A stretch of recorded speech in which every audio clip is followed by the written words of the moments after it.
नमस्कार, मी भाऊ तोरसेकर. तुम्ही बघत आहात प्रतिपक्ष. मित्रांनो, काल परवा देवेंद्र फडणवीसांनी कुठेतरी एक वक्तव्य केलं होतं की मला खुलासा करायची वेळ आली तर त्यातून अनेकांची तोंडं बंद होतील. आणि त्यावर वक्तव्य करताना शिवसेनेची वाघीण सुषमा अंधारे या ढसढसा रडल्या, असं अगदी ABP माझा वगैरे अनेकांनी हेडिंग देऊन दाखवलं. देवेंद्र फडणवीस काय आक्षेपार्ह बोलले होते? धमकी देता, मला धमकी देता, तोंड बंद होतील, धमकी देता. खुलासा केल्यावर तुमची तोंड बंद होतील याचा अर्थ तुमचं तोंड बंद करण्यासाठी खुलासा करणार असं नाही. तुम्ही जे वाटेल ते खोटे नोटे आरोप करता त्याच्यावर खुलासा दिला तर तुम्हाला तोंड उघडायची हिंमत राहणार नाही असं सांगायचं होतं. आणि तसाच त्याचा अर्थ आहे. तो शिक्षकी पेशापर्यंत जाऊन चुकीचा अर्थ लावण्याची जी किमया सुषमा अंधारे यांनी करून दाखवली तेव्हा गंमत वाटते मित्रांनो की ह्या लोकांचं चाललंय काय? डोकं ठिकाणावर अजिबात नाही का? कशाला तुम्ही हे सगळं असं वेडवाकडं बोलत असता जे तुमच्यावरच उलटतं? या वाघिणी, त्या रणरागिणी, ते वाघ शिवसेनेचा असला की तो वाघ असतो. शरद पवारांच्या स्ट्रॉंग मराठा पठडीतले असतात ते वाघ असतात. मला एक सांगायचं आहे की हे असलं काय करणारे असतात ना, त्या वाघांनी, वाघिणींनी, रणरागिणींनी जरा सावध राहिलं पाहिजे, सावध राहिलं पाहिजे. ते हिंदी गाणं आहे ना कुठचं, शिकारी खुद यहाँ शिकार हो गया, न जाने कब हुआ, न जाने कैसे क्यों हुआ वगैरे असं काहीतरी गाणं आहे. यांची अवस्था तशी होते. आणि वाघ म्हटला की तुम्हाला माहिती आहे जगभर बेंगॉल टायगर म्हणतात. तो पट्टेवाला असतो, तो पट्टेवाला असतो ना त्याला बेंगॉल टायगर म्हणतात. आणि त्या बेंगॉलच्या टायगरपैकी टायग्रेस म्हणजे वाघीण महुआ मोइत्रा ही कशी स्वतःच्या जंजाळात फसलेली आहे, चुकीच्या ठिकाणी झेप घेतली आणि कशी सापळ्यात जाऊन अडकली हे उदाहरण तुमच्या समोर आहे. आपण ते म्हणतात ना काय, शीशों के घर में रहने वाले दूसरों पर पत्थर नहीं फेका करते. काचेच्या घरात राहणाऱ्यांनी दुसऱ्यांच्या घरावर दगड मारू नये, कारण त्यांची सिमेंट विटांची जी घरं असतात त्याला काही छेद पण जाणार नाही, पण तुमचा काचेचा महाल ढासळून जमिनीवर पडेल, सगळं उघडं पडेल. म्हणून बापजाऱ्यांनी हे शिकवून ठेवलं ना. पण अक्कल कुठे आहे? मिळाले एवढी गोष्ट, चला भका भका भका भका सुरू. तेच करताना महुआ मोइत्रा कशी फसली आहे हे तुमच्यासमोर आहे, तुमच्यासमोर आहे. हे मी मुद्दाम अगत्याने का सांगतोय की त्या सगळ्या तुम्हाला आठवतं कंगना राणावत ज्यावेळेला 2020मध्ये तावातावात बोलत होती आणि तिने काय बोलली होती? तिचं ऑफिस तोडायला गेले, शिवसेनेच्या आदेशाखाली महापालिकेचे बुलडोजर, क्या उखाडना है उखाडो तो उखाड दिया असं सामनात अगदी हेडिंग दिलं होतं, आठवतं ना?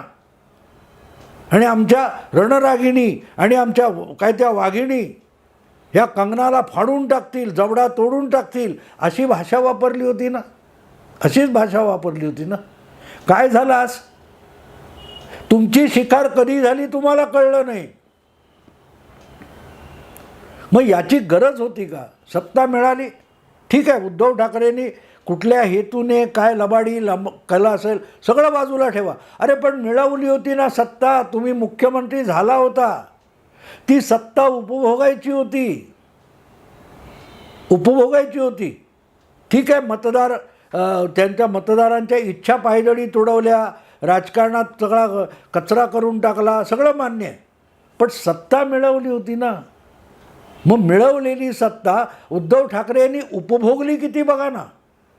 आणि एकटे उद्धव ठाकरेच नाही, शिवसेनेतल्या त्यांच्या आमदारांना, त्यांच्या सहकाऱ्यांना, त्यांच्या पदाधिकाऱ्यांना, त्यांच्या नेत्यांना ती सत्ता किती उपभोगता आली. आज सगळी सत्तांतर झाल्यानंतर सगळंच्या सगळं खापर येऊन उद्धव ठाकरे यांच्या डोक्यावर फुटतं. अरे पण ते खापर फुटायला हरकत नाही, पण तुम्ही ती सत्ता भोगली का, मनसोक्त भोगली का. अहंकारामध्ये गुरफटल्यासारखे उद्धव ठाकरे वागत गेले. पण व्यवहारी पातळीवर बघितलं तर उद्धव ठाकरे यांनी सत्ता किती उपभोगली. अगदी शरद पवार आपल्या आत्मचरित्रात म्हणतात की माणूस 2 दिवस मंत्रालयात गेला 2.5 वर्षात, हे आपल्या पचनी पडलं नाही. म्हणजे हा नालायक मुख्यमंत्री होता हेच शरद पवारांनी त्या एका वाक्यात लिहून टाकलं. उद्धव ठाकरे यांच्या 2.5 वर्षाच्या कारभाराचं जे काही आकलन आहे ते एका वाक्यात लिहिलं आहे की मुख्यमंत्री 2.5 वर्षामध्ये 2 दिवस मंत्रालयात जातो हे पचनी पडलं नाही. मग त्यांचा कान शरद पवार पण पकडू शकत होते ना. पण शरद पवारांना काय गरज होती. अरे सगळी सत्ता जर आपले राष्ट्रवादीचे लोक भोगतायत तर उद्धव ठाकरेंना जागा व्हा, तुम्ही मुख्यमंत्री आहात, तुम्ही सत्ता भोगा असं सांगायची गरज शरद पवारांना कशाला वाटेल. पण सांगायचा मुद्दा असा की उद्धव ठाकरेंनी सत्ता उपभोगली नाही, त्यांच्या सहकाऱ्यांना, साथीदारांना सुद्धा सत्ता उपभोगता आली नाही आणि खापर मात्र त्यांच्या डोक्यावर फुटते. याचं कारण तेव्हापासून जी बकवास केलेली होती ती बकवास न करता सुद्धा सत्ता भोगता आली असती. अगदी कंगनाच्या त्या कचेरीवर, ऑफिसवर बुलडोजर चालवा, पण ते बकवास तुमचे प्रवक्ते जे रोज बोलत होते त्याची गरज होती का. ते बोललं नसतं तो महापालिकेनं काम केलं. ईडी, CBI हे सगळं काम करतायत ना, त्यांना काय पाहिजे. ते तुमच्या भाषेत तुम्हाला सूडबुद्धीने वागवलं जातं, मान्य आहे. पण बघा आम्ही कसं ह्यांना धडा शिकवतोय. असं चुकून तरी मोदी, अमित शहा, देवेंद्र फडणवीस, बावनकुळे चुकून तरी बोलले का बघा आमच्या हातात देशाची सत्ता आहे आणि आम्ही कसं शरद पवार, उद्धव ठाकरे त्यांचे पक्ष यांची ससे होलपट करून टाकलेली आहे, त्यांना कसा धडा शिकवतोय असं चुकून तरी भाजपचा कोणी नेता बोलतो का. नाही बोलत. कारण ते बोललेले बोचरे शब्द असतात ते इतिहासात टिपून ठेवले जातात आणि ते अंगावर उलटतात.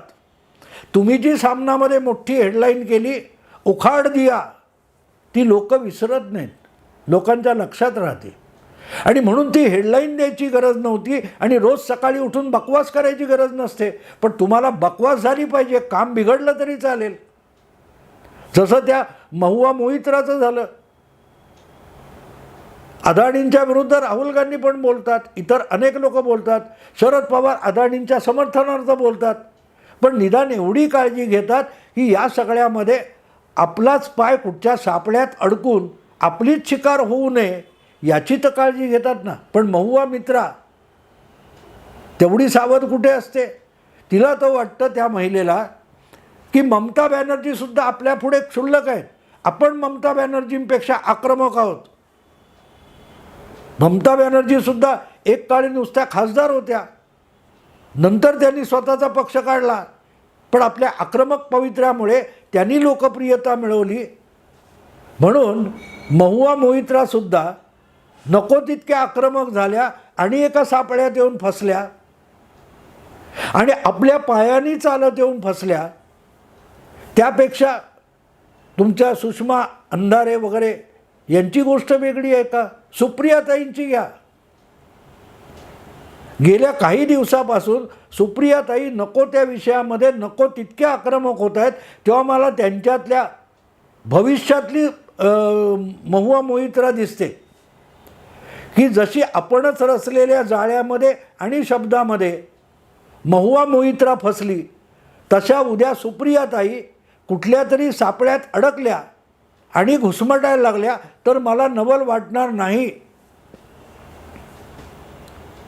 किती बोलावं, काय बोलावं, कुठल्या मर्यादेत बोलावं याचं भान असलं पाहिजे. त्या सुप्रीम कोर्टाच्या सगळ्या चाललेल्या याच्यामध्ये कपिल सिब्बल काय तावात बोलत होते, आठवतं ना तुम्हाला? 3-3.5 दिवस एकटे कपिल सिब्बलनी खाल्ले होते, एकटे कपिल सिब्बल होते. पण 2-1.5 तासाचा युक्तिवाद करून हरीश साळवेंनी अतिशय सभ्य शब्दामध्ये कपिल सिब्बल आणि अभिषेक मनु सिंघवी यांचे 5-6 दिवसाचे युक्तिवाद त्याच्यावरून फार बोळा फिरवून टाकला. पण मोजकं बोलले. किती बोलावं यापेक्षा काय बोलावं याला महत्त्व असतं. सुप्रियाताईंना हळूहळू त्याचं भान सुटत चाललं आहे. त्या प्रतिदिन इतक्या आक्रमक होत चालल्या आहेत की एक दिवस त्या कुठल्या सापड्यात जाऊन अडकतील ते त्यांनाही कळणार नाही. आणि म्हणूनच मला वाटतं की या महुआ मोहित्रा आहेत, त्यांच्या वाट्याला जी परिस्थिती आलेली आहे नशिबी, तिकडे जरा डोळसपणे बघितलं पाहिजे, डोळसपणे बघितलं पाहिजे. आता देखील त्यांनी वेडेवाकडे आरोप उलटे परत केलेले आहेत, पण त्या अधिकच फसत जाणार आहेत. त्यांच्यावर निशिकांत दुबे या माणसाने आरोप केल्यानंतर संसदेमध्ये तो विषय आणखीन फरफटत ओढायचा आगाऊपणा महुआ मोहित्रांनी केला नसता तर त्यांच्यावर आज ही पाळी आली नसती. कारण आता तर त्यांनीच विषय कोर्टात नेला होता आणि कोर्टात त्यांनी उभा केलेला वकीलसुद्धा त्यांची बाजू आता मांडण्यापासून बाजूला झालेला आहे. त्यांच्या वकिलानेच माघार घेतली आहे.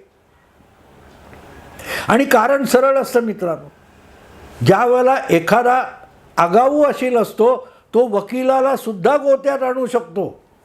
महुआ मोहित्रा ही तशीच आगाऊ आहे, वाचाळ आहे आणि वाचाळता तिला स्वतः सापळ्यात घेऊन गेलेली आहे. आणि म्हणून त्यापासून महाराष्ट्रातले जे कोणी मोठे बब्बर शेर वगैरे असे म्हणतात ना, ढाण्या वाघ, रणरागिणी, वनवाघिणी, यांनी जरा सावध व्हावं. कारण आपण एकदा नको तितके प्रकाशात यायला लागलो ना की तुमचे शत्रू असतात, ते तुमच्याविषयीची वेडी वाकडी माहिती गोळा करून तुम्हाला गोत्यात आणण्यासाठी एकत्र यायला लागतात. हे पण विसरू नका विसरू. महुआ मोहित्रा ह्या गेल्या 4 वर्षामध्ये लोकसभेमध्ये इतका धुमाकूळ घालत होत्या की आता यांचा बंदोबस्त केला पाहिजे हे सरकारलाही वाटायला लागलं. आणि त्यातूनच पुढे झालं होतं. तेच अजून राजकारणामध्ये पाय रुजलेले नाहीत, पाळंमुळं रुजलेली नाहीत. तेवढ्यात सुषमा अंधारेंनी फार घाई करून अभिनय करण्याची गरज नाही आहे. ढसढसा रडल्या, फसफसा हसल्या. देवा भाऊ म्हणायचं, देवा भाऊ, अरे भाऊ, तमुक भाऊ. एवढी जर अक्कल पाजळली नाही तर मग रडायची सुद्धा वेळ येत नाही. आत्ता ठीक आहे देखाव्यासाठी रडताय, पण खरोखरच नको तितकं रडायची वेळ येईल. त्या बीडच्या माजी जिल्हा प्रमुखाने तुमच्या सगळ्या अब्रूची लक्तरच चव्हाट्यावर आणून ठेवली. त्यानंतर 2 महिने तोंड लपवून बसायची पाळी आली होती. उद्धव ठाकरेंना सुद्धा तुम्हाला आपल्या आघाडीच्या ताफ्यातून मागे आणावं लागलं होतं. सुप्रियाताईंना सुद्धा तोच सावधानतेचा इशारा द्यावासा वाटतो की जे बोलताय ते किती पेलवणार आहे बघा. आणि त्यापेक्षा आपले वडील गोलमाल बोलतात तर का बोलतात हे पण सुप्रियाताईंनी समजून घेतलं पाहिजे. शब्दात अडकायचं नाही, आणि अडकत असू तर कोणी कान पकडला तर त्याला जाब विचारायचा नाही. हे शरद पवारांच्या राजकारणातलं सगळ्यात मोठं सूत्र आहे. आठवतं त्या गेटवे ऑफ इंडियाजवळ पंचम जॉर्ज आला आणि त्याने महात्मा फुलेंबद्दल विचारलं. महात्मा फुले समोर उभे होते. असली लोणकडी थाप शरद पवारांनी मारली होती. त्यावरून शरद पवारांना माझ्याखेरीज अनेकांनी छेडलेलं आहे. पण शरद पवारांनी चकार शब्द कधी त्याविषयी खुलासा केला नाही केला. कारण त्यांना माहिती आहे की असा खुलासा द्यायला गेलो तर अधिकच गाळात रुतत जाण्याची भीती आहे. जी भीती न बाळगता महुआ मोहित्रांनी आगाऊपणा केला आणि आता अशी गाळात रुतली की ब्रह्मदेव खाली उतरला तरी त्या गाळातून महुवा मोहित्राला बाहेर काढता येणार नाही. अर्थात यातून अनेक जण शहाणे झाले. मी जेव्हा सुषमा अंधारेंना बोलतोय, सुप्रियाताईंना बोलतोय, तसंच किशोरीबाईंसुद्धा बोललं पाहिजे. तुम्हाला आठवतं ना, महापौर असताना आणि त्यानंतरसुद्धा शिवसेनेची विभागणी झाल्यानंतरसुद्धा किशोरीताई किती आगाऊपणे बोलत होत्या. आजकाल त्यांचा आवाज कुठे गेला माहीत नाही. तोंड बंद होतील म्हणजे काय हे जेव्हा देवेंद्र फडणवीस म्हणतात तेव्हा सुषमाताई समजून घ्या, किशोरीताई पेडणेकरांचं तोंड का बंद झालंय. त्यांच्या तोंडात देवेंद्र फडणवीसांनी बोळा खोमलेला नाही. त्यांच्या आजवरच्या ज्या कारवाया आहेत त्याची जी कागदपत्र तयार झाली त्या कागदपत्राचा बोळाच किशोरीताईंच्या तोंडात कोंबला गेला आहे आणि तोंड बंद करावं लागलेलं आहे. ते करायला फडणवीस येत नाहीत. तुमच्या आगाऊपणाने अशा गोष्टींना तुम्ही आमंत्रण देत असता. कारण तुम्हाला कोणीतरी सांगितलेलं असतं आमच्या रणरागिणी, आमच्या वनवाघिणी, आणि मग वाघीण झेप घेते. झेप घेतली की जाऊन सापड्यात पिंजऱ्यात पडते. तशी अवस्था होते. तेव्हा ढरढसा रडणं वगैरे याची गरज नसते. आपण जर आपल्या मर्यादेत राहून जे काय केलं तर आपण अडचणीत येत नसतो. हा एक साधा धडा आहे. आणि दुसरा जेव्हा आपण म्हणतो ना पुढच्याच ठेच मागचा शहाणा, महुआ मोहित्रा यांना आज जी जबरदस्त ठेच लागलेली आहे त्यातून बाकीच्यांनी शहाणं व्हायचं असतं. बाकीच्यांनी शहाणं व्हायचं. ते फक्त त्या तृणमूलच्या आहेत, त्यांचा धडा आम्ही कशाला शिकायचा. नाही, शिका. कारण आज त्या अडचणीत आलेल्या दिसत आहेत. पण त्या कशामुळे अडचणीत आल्या आहेत याचा अभ्यास केला तर आपण तीच चूक करू नये एवढी अक्कल येते. पण अक्कल येण्यापूर्वी आणि अक्कलदाढ येण्यापूर्वीसुद्धा बोलण्याचा उतावळेपणा आणि हौस इतकी असते की ही मंडळी स्वतःला खड्ड्यात घालून घेतात. अनेक लोकांचे केस उगाच पिकलेले नसतात. शरद पवारांच्या डोक्यावरचे केस असेच वाऱ्याने उडून गेलेले नाहीत. राजकारणातले अनेक टक्के टोणपे सहन करत माणूस 83व्या वर्षी राजकारणात उभा आहे. मी त्यांचा टीकाकार आहे. पण शरद पवारांबद्दल मी सगळ्यांनाच, राजकारणात वावरणाऱ्या सगळ्यांना एक नेहमी सांगत असतो की आपल्याकडे म्हणायची पद्धत आहे ना की आम्ही इतके पावसाळे बघितले, तितके पावसाळे बघितले. शरद पवारांविषयी मी एक वाक्य अनेकदा बोलतो की शरद पवार हा महाराष्ट्राच्या आणि देशाच्या राजकारणातला असा नेता आहे की त्याने जितके पावसाळे बघितले तितकेच दुष्काळसुद्धा बघितलेले आहेत आणि भोगलेले आहेत राजकारणातले. आणि राजकारणातला दुष्काळ सत्ता गमावल्यानंतर किती भयानक असतो हे सहजासहजी समजणारं नाही आहे. 2-5 वर्ष सत्ता गेली तर अजित दादा असोत किंवा तुमच्या सुप्रियाताई असोत त्यांची फडफड किती होते बघा. शरद पवारांनी दीर्घकाळ सत्ता भोगल्यानंतर 5-5, 7-7, 8-8 वर्ष सत्तेबाहेर बसूनसुद्धा राजकारणात आपलं अस्तित्व टिकवलेलं आहे. त्यामुळे त्यांनी दुष्काळ किती राजकारणातले बघितले याचा अभ्यास करणं आवश्यक आहे. नुसते पावसाळे मोजून नाही चालत. आणि म्हणून मग महुआ मोहित्रा यांच्या वाट्याला जी परिस्थिती आली आहे त्यापासून महाराष्ट्रातल्या अनेक राजकारण्यांनी धडे घ्यायचे असतात. तो मोहित कंबोज आहे, तुमचा किरीट सोमय्या आहे, सणसणीत आरोप करतात. पण ठराविक काळानंतर ते गप्प होतात, बाजूला बसतात. कारण आपण केलेल्या आरोपात वजन नसेल तर आपण अकारण शत्रू निर्माण करू नये याचं भान त्यांनी ठेवलेलं आहे. आणि मग ते सगळ्यांनीच ठेवावं, सगळ्या पक्षातल्या लोकांनी ठेवावं. अन्यथा तुमचं महुआ मोहित्रा व्हायला वेळ लागत नाही, होत लागणार नाही. आणि म्हणून महाराष्ट्रातल्या वाघ, वाघिणी, रणरागिणी या सगळ्यांनी यापासून थोडं शिकलं पाहिजे. अडचणीत आपण आपल्याला आणू नये एवढं तरी डोकं चालवा. डोकं आहे ते चालवावं लागतं हे पण लक्षात घ्या. कुठेतरी कॉपी पेस्ट केल्यासारखे तेच तेच आरोप सातत्याने बडबडत राहिलं आणि खुळ्यासारखं चालणाऱ्या वाहिन्यांनी ते परत परत दाखवलं म्हणून तुम्ही राजकारणात यशस्वी होणार नाही. कमीत कमी बोलून अधिकाधिक पल्ला गाठणं याला राजकारण म्हणतात. ते शिकावं तुम्ही, यासाठीच हा विषय केला. आवडला असेल लाईक करा, शेअर करा, सबस्क्राईब करा. नमस्कार.